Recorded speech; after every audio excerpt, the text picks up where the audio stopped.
Call to order the Torrington Public Schools Board of Education regular meeting for Wednesday, September 18th at 7 o'clock. We'll start with the Pledge of Allegiance.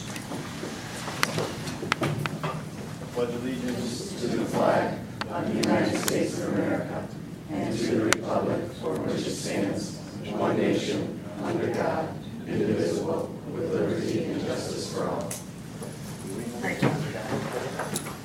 Roll call. Mr. Brady. Here. Mrs. Capabianca. Here. Mr. Cavanero. Here. Mrs. Honak here. Mr. Kisco. Here. Mr. Marola. Here. Mr. Nargi. Here. Mr. Rodero. Here. Mr. Tebow. Here. Mr. Traub. Here. Mrs. Batchelder. Here. Mr. Campolita. Here. Mrs. Clacko. Here. Mayor Bingham. Thank you. School community session, public participation. The board invites members of the community to speak on topics to be addressed in the agenda or on other topics of interest. Individuals wishing to make comments are requested to fill out the speaker sign-up sheet, including name and address, which must also be stated at the beginning of your comment. The board will not allow comments regarding specific staff members or personal grievances. Courtesy is expected in this limited public forum. Participating time will be limited to 3 minutes per person and 10 minutes overall to guarantee an efficient operation of the meeting. We have also, because we just found out at the last minute that we have student representatives again, so they're just going to participate during the public session, and the next meeting they'll get added back to the agenda. First is Ella Fraunhofer.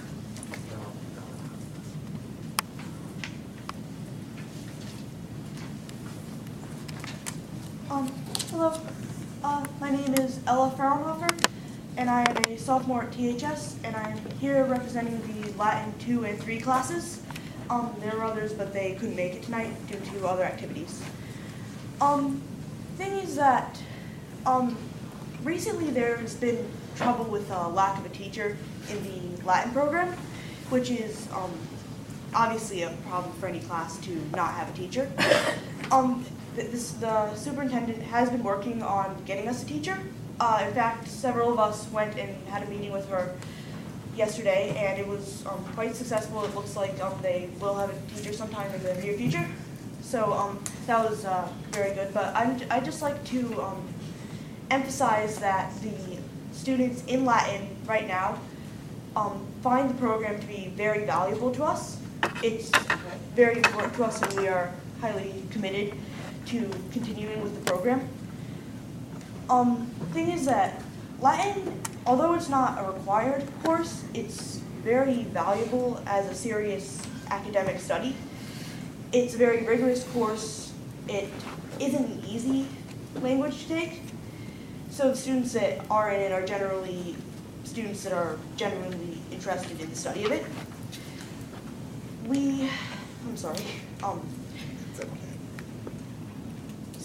Sorry. We go through that every month. Sit down and it'll help. Please sit down. Okay, fine. I did actually have notes. Okay, so as I said, it's a rigorous course. Learning it will actually help you with other subjects like English, due to not only the derivatives but the structure of Latin. The grammar actually is helpful in learning other languages, both Romance and English. Also, on a more practical note, colleges do look at schools to see, they look at schools, and schools that have Latin programs, they generally consider more serious about preparing their students for the college level. And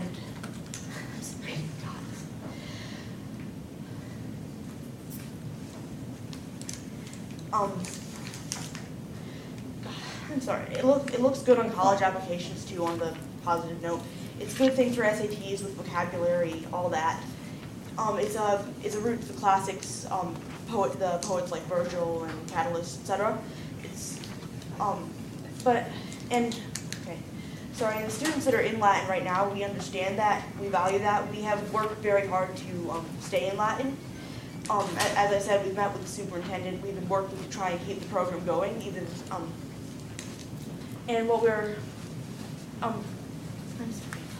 We just wanted to emphasize that we do value the program and we thank you for offering the program, and we would like it to be continued if at all possible.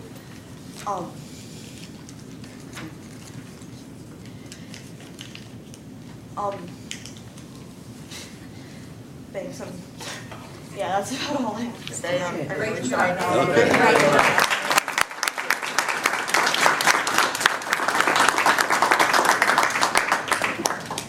Susan Ferguson.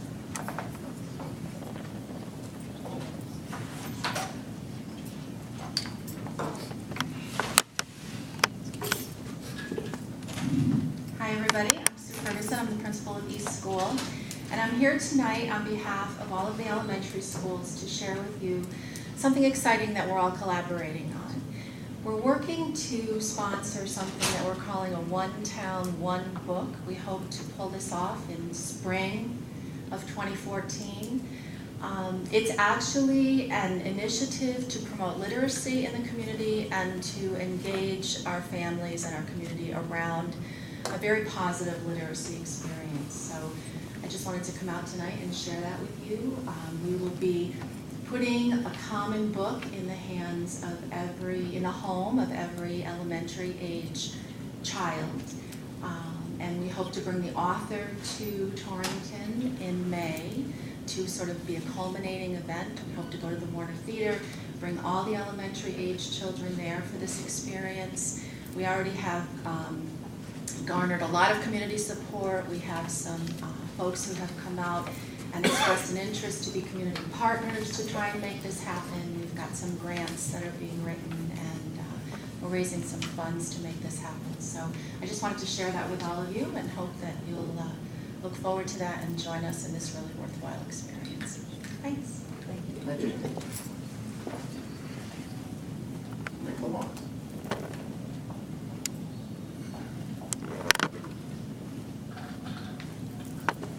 Hello everyone, my name is Nick Lamont. I'm a senior and the executive president of the student body of Torrington High School, and I'm here just to report on what's going on. The student council is planning a homecoming from October 17th to the 20th, and the activities include a pep rally, fall festival, which is public and free to the community, a dance at the school on that Saturday, and a community cleanup Sunday. And press releases will go out next week detailing all the events. On October 16th, the PSATs will be taken by all sophomores and juniors who sign up, and 2 THS juniors, Brittany Anderson and Jasmine Beatty, are working with the Connecticut Department of Energy and Environmental Protection to clean up Torrington streams. They are being supervised by the THS Science Club, Mr. Pepe. And today, also, the whole school participated in a discussion on the One Book, One School reading, The Fault in Our Stars, written by John Green. So I just wanted to share with everyone what was happening at Torrington High School. Thank you. Thank you.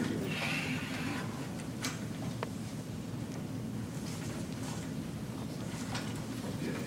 Approval of agenda. We have a motion to approve the agenda.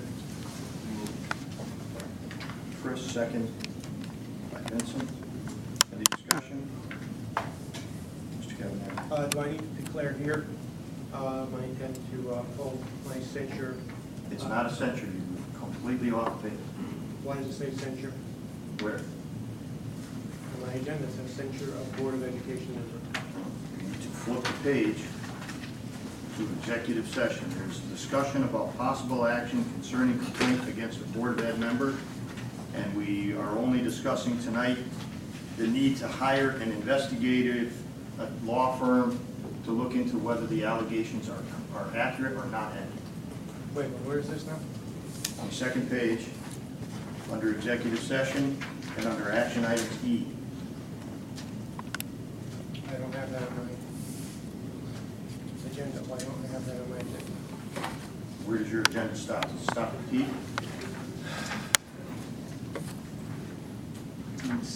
Under information sharing and discussion, it goes up to R. Yep. Right. Is there a number 5 executive session? I have a consent agenda. Do you have a number 5 executive session? No. Then you did not print the revised agenda that came out when it was added after the conversation with Mr. conversation we had yesterday, you noticed me that I was going to be censured. No, I did not notice you. I noticed you that there was a complaint that we needed to have. We never talked about censure once during that conversation. We discussed that there was a complaint that needed investigating, and that I asked you if you wanted a conversation about whether it needed to be investigated or not in open or public, in executive or public. You never said we were censured. Yet the agenda from Wednesday the 18th, Yeah? so this was revised. Yesterday to add the executive session that you and I discussed that you possibly wanted. Well, right, and I said I wanted to hold it in public. You said you wanted to think about it, you would get back to me. Yes, and I did. So you got back to me today that this was already done. It should have been explained to me that I had a little window within which to make that request. We did. I told you that. It That I would have be to put get back on the, before the meeting. I said it would be put on the agenda, and if you elected to eliminate it, we could delete it, but I can't add an executive session at the meeting. So your decision to me was you asked me to add it, and you would let me know before the meeting whether you did or didn't want it in. But 24 hours before the meeting, this agenda has to be out, which was why we talked yesterday afternoon. So you have the option to delete the executive session if you want it held in open. But the only discussion here is it has nothing to do with censure. I think there's some confusion, because the other item that talks about censure of a board member is the legal opinion that was requested by multiple board members. Right. That has nothing to do. Nothing to do with the other It was item. requested at the end of our last board meeting. So that you're combining two items. Is it discussion and possible action concerning a complaint made against a BOE member? Yes. So that's on the agenda now as an executive session for If today, it for is this needed. meeting? If it is needed. If you decide you don't want it in executive session, then it's not an executive session. No, I don't want an executive session. Then we remove it. All right. So this will take place, this is still on the agenda for today? Yes, it's going to move down just under action item E, Okay. down the bottom. That was just done out of, as I said to you yesterday, out of respect to give you the opportunity to have it in private if you so chose. All right. But we had to put it on the agenda, and you have the right to take it off and say, I want to have it open. Okay. Okay? It was just, it had, 24 hours in advance, we have to have it on there in order for it to happen. But we can always eliminate an executive session. Okay? Mm-hmm. Okay. You said the discussion will be. Do you have a discussion on the agenda, or on approving the agenda, or? We're looking to approve the agenda, right? Yes. And you've just made a change to the agenda, right? I haven't We're going changed to the agenda, he just brought up a discussion item. Okay. We're no longer going into executive session, but we're going to continue the discussion, possible action concerning a complaint made against a Board of Ed member, correct? Correct. And where did you say, I'm asking, where did you say that was going to be moved onto the agenda as far as, it's going to be part of action item or still? It's on there under E, under action items. Well, is this really not more discussion? At this point here, it's really a discussion item. It's It not. says discussion and possible action. Right, so you do, that's why we have discussion as 4 and action as 6. Mhm. And I'm saying the discussion part should be part of 4, which would be after R. That becomes the discussion part of this / concept. And then we would then move the action part to action item, so it would be 6. D, I would think it should be E, and then E would be moved to. E is the action item coming out of the executive session, if you read it. Okay, then. You don't have to move that, it's already there. Okay, then all we have to do is have the discussion item as part of following R. We can do that, or we can have the discussion under, once we get a motion, we get a second, and we go into discussion. We can do it there as well. I would rather see it become part of the discussion. Would you rather see it become S Yes, under 4S? yes. Mr. Rivera? Makes sense to me. Mr. Rivera, I'll amend it. would you like to amend your motion to eliminate 5 executive session and add a 4S, which is discussion of a complaint against a Board of Education member? Sure. And then, Then we will act on that discussion. what's that? We'll act on that discussion in, We can't discuss the complaint. We can only discuss whether we are hiring an investigative firm to look into the complaint. Because the investigation hasn't been done. There's an allegation out there, it's not fact until it's proven to be fact. So the action we are trying to take tonight is to hire someone to do the investigation. Of an allegation that Against we're the not board. going to be informed about. You have to be the hearing panel if this becomes an actual. Okay, why don't we just do it in the discussion? We'll talk about what we're actually doing in the discussion. Okay, so you want to keep S? Yes. we just had the discussion. I think we Well, did. no, we didn't. Okay, so S will be discussion of hiring a firm to investigate a complaint against a Board of Ed.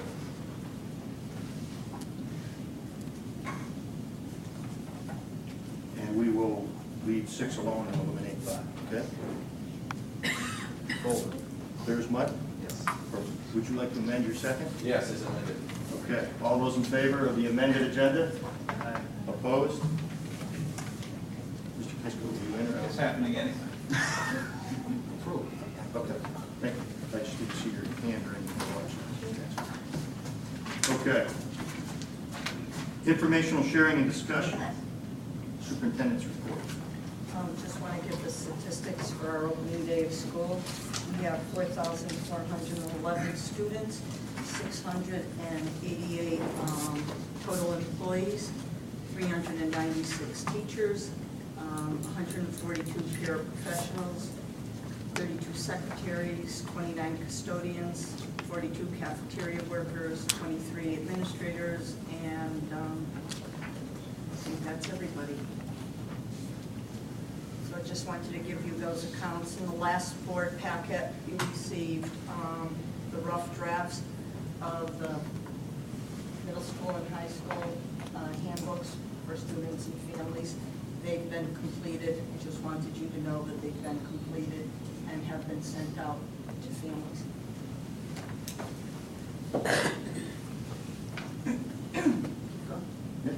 The next piece is received a letter from NEASC, which is the high school, for accreditation for our high school.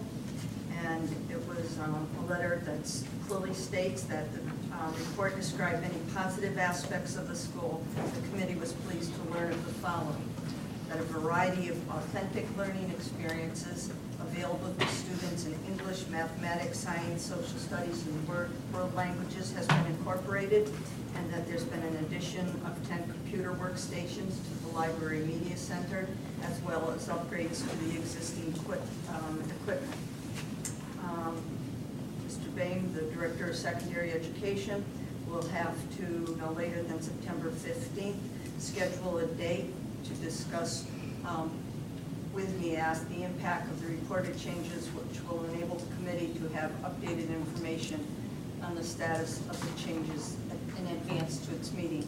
And if you look at the second page, if there are any changes in the following, those are considered substantive change policies.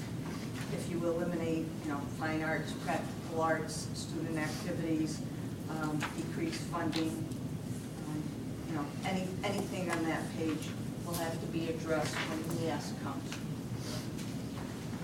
You have to, because we'll be up for accreditation again soon. And so you have a yearly report to complete, was completed during the summer.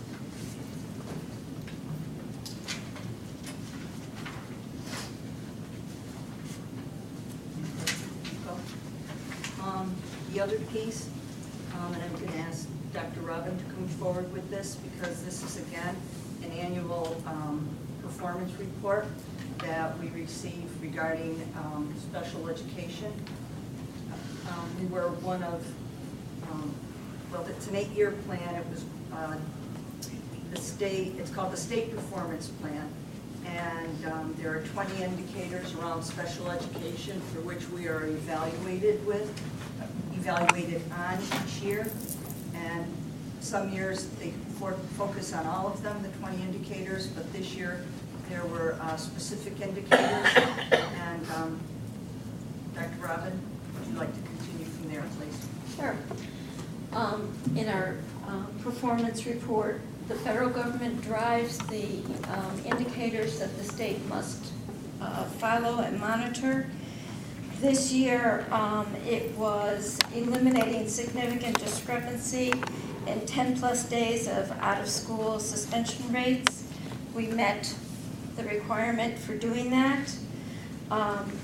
We also met the requirements for eliminating disproportionate representation as a result of inappropriate identification, eliminate disproportionate representation by disability as a result of inappropriate identification, determine eligibility in accordance with state established timelines, transition IEPs by age 3, develop transition goals and services, that's for our high school students, general supervision, non-compliance corrected within 1 year, we met that, and timely and accurate reporting, we met our requirements for that too.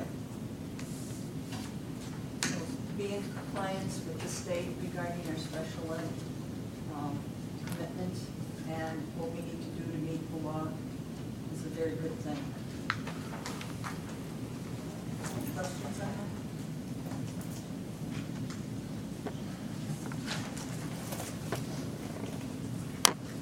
Thank you, Beth. The next thing is superintendent goals. Given the major changes in state mandates and expectations for teacher performance, administrator performance, student academic achievement, I'm required to present to full faculty, a district, and to the Board of Ed, but I have to have it for the faculty so that they can, and principals, so they can do their school improvement plans, and so teachers can write their goals for academic improvement for their students. The district improvement plan, I'm not going to go through this totally, but you can see it's based on the current Torrington Public Schools vision, mission, goal, and beliefs, and that the district, and why we have a district improvement plan, because it leads to school individual improvement plans, which leads to school outcome goals by teachers, so that everyone is involved in working towards academic improvement for all our children. The way this improvement plan was written based upon 4 theories of action, which includes implementation of Common Core standards, reorganization of secondary education, the application of technology in the classroom for communication, and for communication with families and community, and family engagement with the students' learning program. What a theory of action is that if we do this, then something will happen and we will see this result. So with the implementation of Common Core standards, we expect that all teachers and administrators will have in-depth knowledge of the Common Core state standards and be able to apply these standards to curriculum development, daily instruction, the design of problem-based assessments that require students to apply concept skills and instructional strategies, and higher-level thinking skills. What we'll do is we'll work with our faculty and staff on weekly practice and what we call unpacking the standards. And then our educators, our teachers and administrators will be able to develop a clearer understanding of expected student academic performance by grade level in literacy and numeracy specifically, and apply this understanding to curriculum. Underneath the theory of action is specific things that the different members of the administration and faculty will be responsible for. The second piece is the reorganization of secondary education.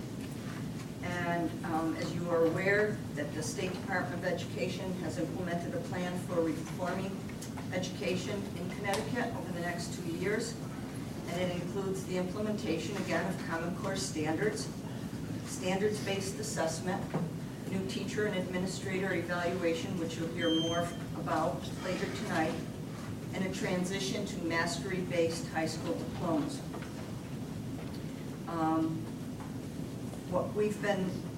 What we have needed more of in order to implement this is support for both teachers and students in the classroom and in the building. And so we've also lacked curriculum instruction and assessment support for teachers, ways to provide enrichment, extension, and reteaching to our students, and ways for engaging and providing outreach to families so that they understand exactly what is entailed in their child's educational program.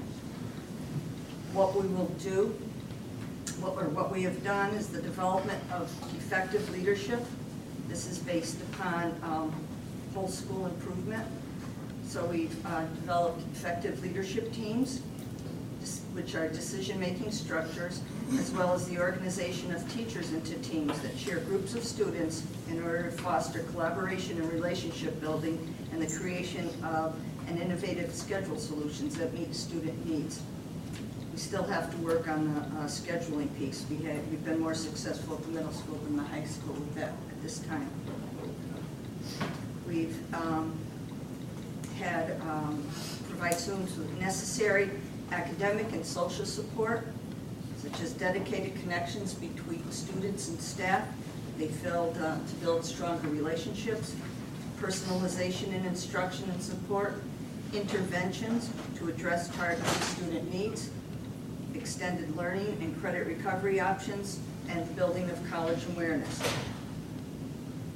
We've also we'll be working on teacher collaboration across subject areas because they're looking, states requiring more integration so that students see a connection between and among content areas. We also have to support our teachers in learning how to collaborate with other professionals, both within the school and outside of the school, within the state and beyond. And we really, we need multi-partners. We need to collaborate with our community to develop programs that can occur outside of the schools so students have the opportunity to work with practicing professionals, that they have, we can have input from the workforce to say what type of skills will our students need, not only in the content areas, but also the soft skills, and how do you go about, getting that first job or any job. So this is with a broader school leadership structure than just the school principal, is because what is happening in our schools today is much more complex work, and even the most capable person will have difficulty leading the effort alone. So we really want to have everybody on board knowing what the goals are, what we need to do, and the support that teachers and students need to make it happen.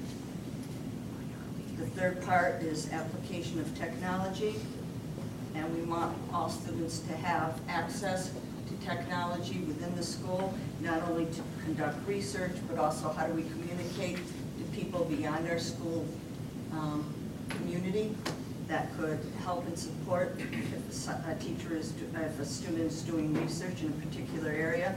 But we also want to teach them the proper use of technology, such programs as Word, Excel, PowerPoint, and other technological resources, so that, these are just common computer systems and programs that we use on an everyday basis. And again, so that students truly understand that communication and technology is a tool, not just for games. and you'll see exactly specifically what we're doing. And then the last one is engagement of families with the Students Learning Program. It's through parent engagement that students truly understand the significance and the importance of quality education. And we want to help parents establish with their children behaviors and attitudes of a learner, and so that they can achieve academic performance standards as expected, and maintain a mindset to be involved in rigorous academic coursework. So we're looking to make a community school, to develop partnerships again with the community. And I think you heard from Sue Ferguson just one tiny example in which that happens. And because what we'll do is we organize the community around something specific, and by having all families get involved, they'll not only learn the significance, in this case, of reading to your children, or reading and how to discuss a book, but just why, getting a library pass, why that is so important. And that can be done on a multitude of levels. So parent engagement and being involved is critical. And 2 of our schools will have governance councils this year, both the high school and Forbes will continue with theirs.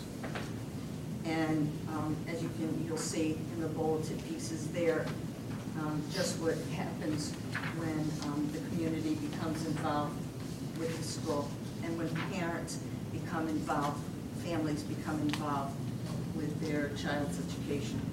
It's a win-win for everybody, and it makes a strong community.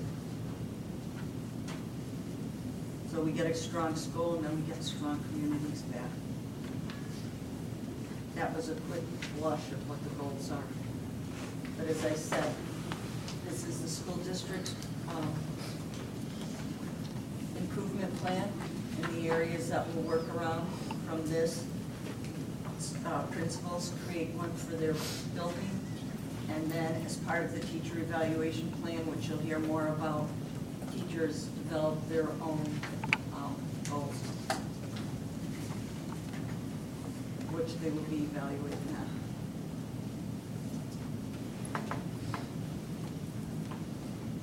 Yes, I have just one question. Everything you talked about is great. And you talked about making a better community. What are you as the superintendent doing as far as getting money from the state to implement these changes? Okay, well, Because with if you keep passing it on to the taxpayer, you're not going to have a stronger community. You're going to have a weaker community. This is all, it's this 2-step. The only problem is in 6 years, all I've seen is ideas on how to so-called improve the school district while the state continues to not meet what I consider its responsibility to maintain the same level of financing that we had 6 years ago. So it's nice that we want to listen to what the state feels is good for this community, yet they don't want to cough up the money. And you may say, why am I discussing this? Because you're saying, talking about strong community. Strong community needs the state to support our education system fairly for the needs in which our students have. We've submitted, because of technology, we submitted a $900,000 grant yesterday. Actually, it was 1.3, and they called back and said, well, you can't put this money here and that money there, so we have a revision, but hopefully we'll get some money for that, for technology for the district. And that's part of, you asked me, what am I doing to, with, we have written and received several goals to, several grants to support us with parent engagement. And I will share those with you next month, all the different grants that we have out. So we do look to both private foundations and the state to help us, achieve many of these steps. So when you present this whole concept to us tonight, again, you quantify the actual dollar amount it's going to cost the district year in and year out? You can quantify this secondary education reform. I can do that for you. You know what that's going to cost. I can tell you what we put into our budget for technology and how we're asking for more money from the state to help us prepare for us, not only what we've done in the reconstruction of our infrastructure, but also in preparation for the assessment that the students will be taking this spring, because we will be participating in the field test for Smarter Balance assessment, and so that'll help us, you know, be better prepared for that. Yeah, I was good, you know. When we talk about having parents engaged, right, we have one grant from Even Start, which is $156,000 more plus. We have the primary mental health grant. This is for children from 4 to 8. That's $25,000. We have we just received a program improvement project grant for adult education for ESL, $50,000. School readiness, which we are able to provide quality early child education experience for children who may not be able to attend preschool program, $174,000. We also received a school readiness enhancement grant, which, because the state is saying that anyone who teaches in an early childhood center now must be certified with an associate or a bachelor's degree. And so we received close to $5,000 so that a teacher in a preschool program could, you know, help pay the credits for them to get that associate or bachelor's degree. Well, the $900,000 that we submitted for technology, and we have $30,000 for community solutions, juvenile justice, and that's a high school right response, which I shared with you back in the spring when it was being submitted. So again, dealing with behaviors and programs and approaches for dealing with students here at the high school. We applied for right now a $7,500 grant so that we can apply to a federal grant.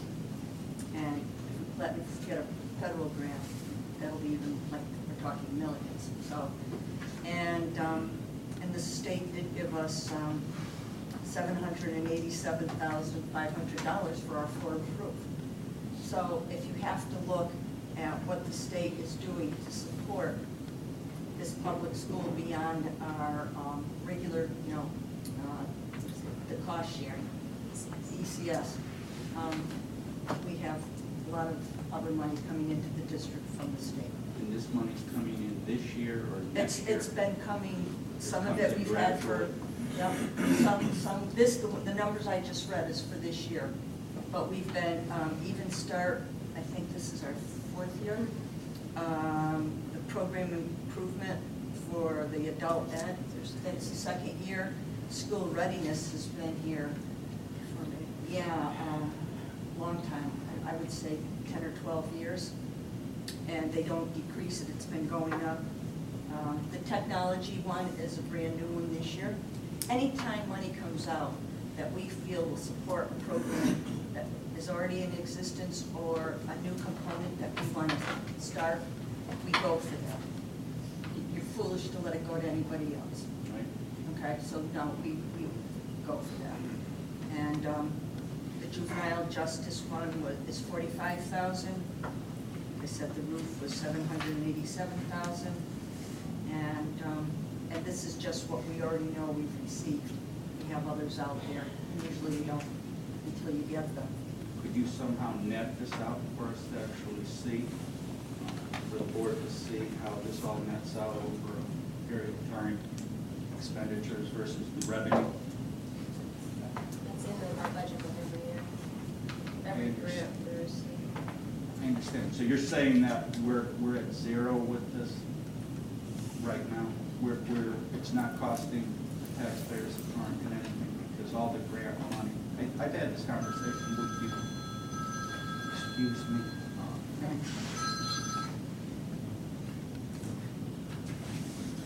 For wanting money all the time.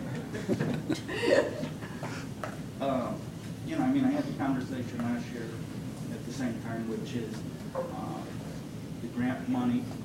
When you put all these programs together and what you're trying to accomplish, you're saying it's a zero sum, meaning we get just as much money in this grant money as in putting in achieving our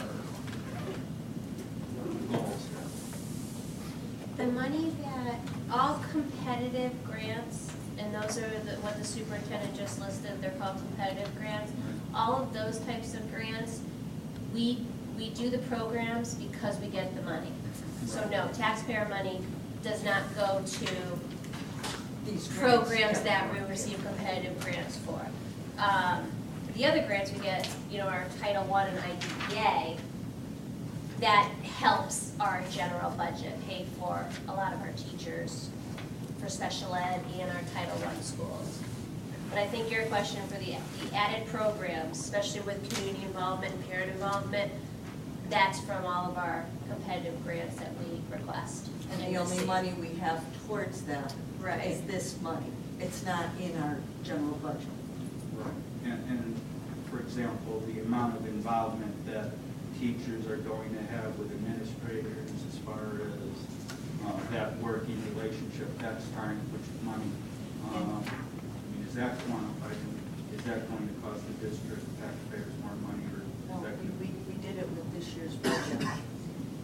But how we restructured and reorganized right? has all been done with the budget this year. Okay, we didn't like overspend or we're not gonna have to shift. No, we did it with the money that was allocated. Page 2, Superintendent. Under theory of action, can you explain to me what use performance rubrics to review student work as grade level, vertical, or content area teams and to identify exemplars for student performance outcomes? What does that mean? What it means is that with student work now, you have to, when you're working with the students, you have to be able to show them, first of all, examples of, okay, here's a so-so piece, here's a middle piece, here's a great piece, and the characteristics that make up the difference from fair to exceptional. And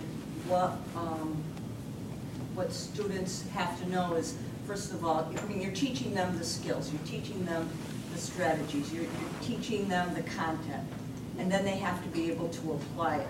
And what their final product, whatever they do to demonstrate their learning, they need to have an idea of what goes into that work to make it exceptional, good, fair.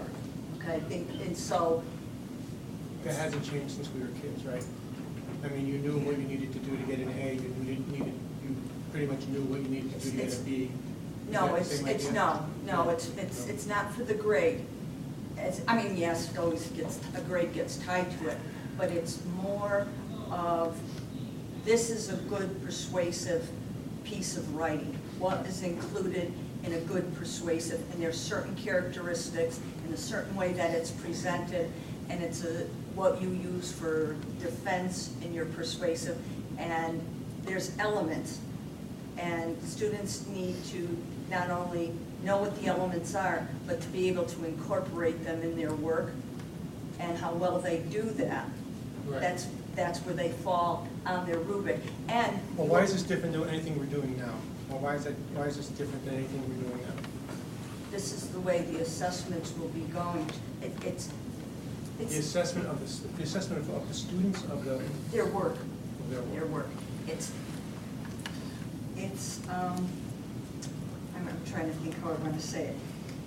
It's with the new Common Core state standards, students have to perform to achieve academic success. Okay, they have to demonstrate it. How well they demonstrate it determines where they are in meeting mastery. And so you teach the students not only what are the requirements for mastery, but then they can also look at somebody else's. The whole process is to be able to look at another piece and to say, oh, this has all the elements of a good persuasive piece. And I can recognize, you can highlight it. I mean, they start doing this in like second grade, where students start looking at pieces of work and determining, does it have all the elements to be quality work? And I guess I just don't understand. I mean, it seems to me that's exactly what I went through when teachers would show me a really well-constructed sentence and a poorly constructed sentence, and we'd take it apart, put it back together, and that was what we did. And those who could do it got A's, and those who couldn't got C's, and we moved on. But it's more complicated than. Of course it is. Yeah. Performance rubric.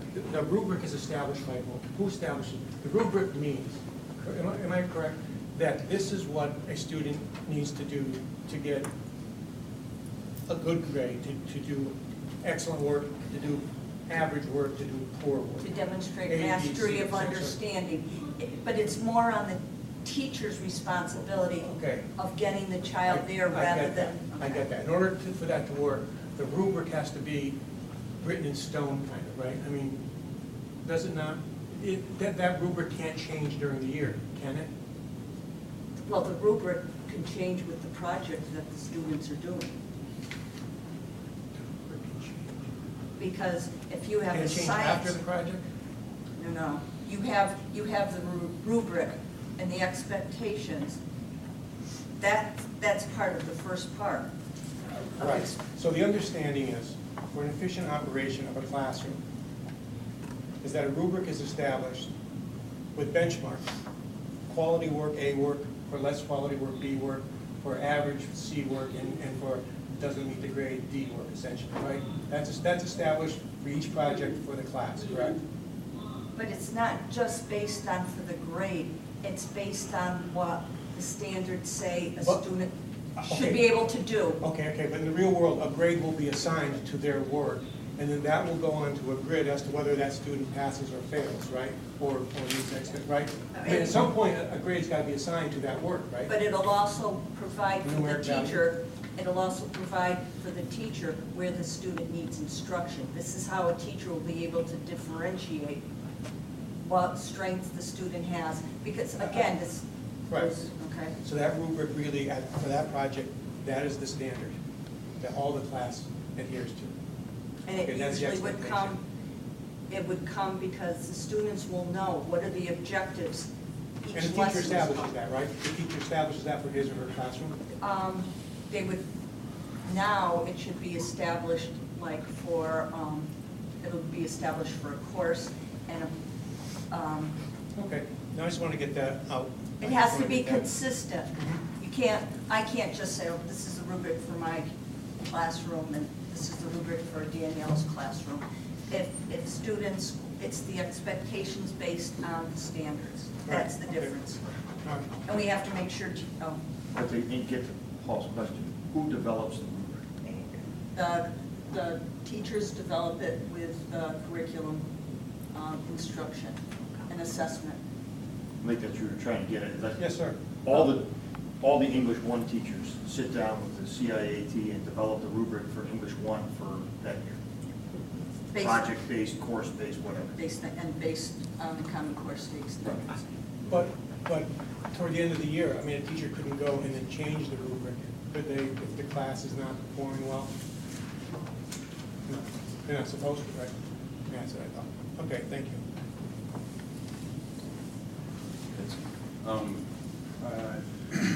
There's obviously a lot of focus on Common Core here, and then also the component of engagement of families. Is there a plan or intent to educate the community on Common Core specifically? Yes. Okay, I mean, just wasn't able, that's all, okay. And we all talk about it, educators understand No, it, but, and I still don't fully understand it, but, I mean, I just think that, just sort of having continual educational opportunities for families. Yeah, we started discussion on it last week of when, where, how, where do we go for outreach. where do we hold them? We started that discussion last week. And plus, we just, we haven't even gotten through all the open houses. So I'm sure that when, that was part of the open house piece too. Excellent, thanks. And it'll be brought up again at conferences, and we'll be talking about that for a very long time. Chris? So I'm just wondering if you can talk a little bit more about the engagement of families from the standpoint of what we already have in place. Because that's not a goal you can really meet in a year. So where are we starting from? What have we secured? First of all, engagement in families has been a goal for the past 2 years of all administrators. So, we're trying to be ahead of it. It can take many different forms, from the traditional parent-teacher conferences and, family fun nights to whatever, if they do celebrations. Vogel does their multicultural celebration each year. But it can also be what happens in our family resource centers and the parent groups. It can be part of our birth to graduation component and the family groups that work along there. It could be the community literacy program that meets every Tuesday night and does something focused around, around a specific picture book, and then parents actually get the book and go home. It could be our Even Start program. It's bring parents in for a tour and have them sit in a classroom. Any way that we can get parents into the schools feeling comfortable about asking questions about their child's program, social, academic. I can give you a list of everything that was done in our schools last year. I'm just curious as to what, if any, other stakeholders within the community are aware of the goal and participating with you collaboratively, I guess. Yes. First of all, we have a program with the Lions Club, and they did vision checks with all our children in the elementary schools last year and our preschools in town. We have a program with Brooker Memorial regarding dental. We work with the health clinic up the street on Michigan Avenue with the middle school and offering support to students with counseling. We have senior volunteers in several of our elementary schools. We have high school students go in and work with physical education classes and prepare children for the running program. Let's see, we work with the Chamber of Commerce with guest readers in the spring. I mean, that's just coming off the top of my head. No, our community is very good. I guess it would just be helpful for us when we're reviewing, these are your goals. Right. So we're reviewing to know where we're starting, who else has been brought in, how they were brought in, and how that's measured. That's what I'm getting at. Because the community involvement is kind of this shifting. Yeah, no. So-and-so come in, all right, well, did you do that? Has that been ongoing? Yeah, Charlotte Hungerford Hospital is did a clinic last year for us for any students who have physicals. I mean, you pick up the phone and you ask for help, and they'll help us out. The community's very, very good toward the public schools. But would you be able to Yes, I can make a draw a line in the sand and say that at the beginning of the year, this is where community involvement was, and at the end of the year, draw another line in the sand and say this is where community involvement is? Always looking for new ways to be engaged with the Right, community. so that you can see the change, the transition over 12 months. Yeah. Our summer reading program with the library, I mean, a lot of them we do, and we want them to continue, and we add pieces as we go along. Well, I think